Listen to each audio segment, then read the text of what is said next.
Құрметті президент, мен сізден сұрайтын, мен Семей полигонында жұмыс еттім, сол жерде тұрдым. Соны зардап шегуші ретінде сізден сұрайтын.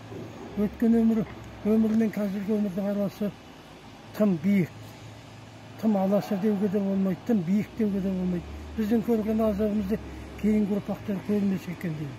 Тағы да біздің сұрайтынымыз, сіздің президент болатыныңызға біз сенім артамыз. Өйткені жан жүрегімізден шыққан сөздің бәрін сіз айтып жатырсыз.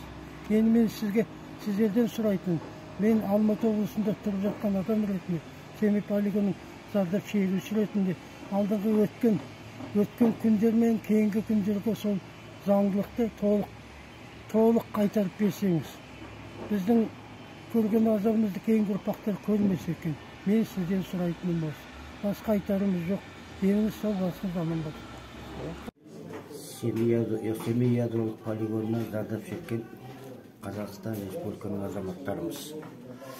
Қазақстан халқына Семей ядролық полигонынан зардап шеккендерге жеңілдіктер мен әлеуметтік көмек көрсетудің бір жаңа заңын шығаруды сұраймыз. Қазіргі кезде әлеуметтік көмек пен жеңілдіктердің көп мөлшерде тоқтап қалды.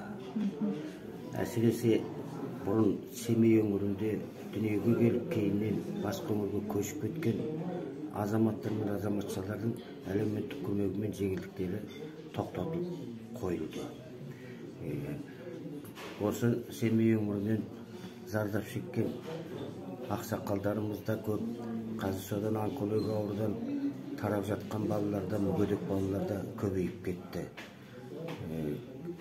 Кей мемлекеттерде осындай радиациядан зардап шеккен адамдарға мемлекет қамқорлығын алып жатыр. Біздің де Қазақстан бізді сондай қамқорлығын алса деп сұраймыз. Биылғы жылы президентіміз Қасым-Жомарт Тоқаевтың әділ Қазақстан үшін деген ұран таратқан. Оған біз қосыламыз. Бізде де өкімет қамқорлығына алса екен деп сұраймыз.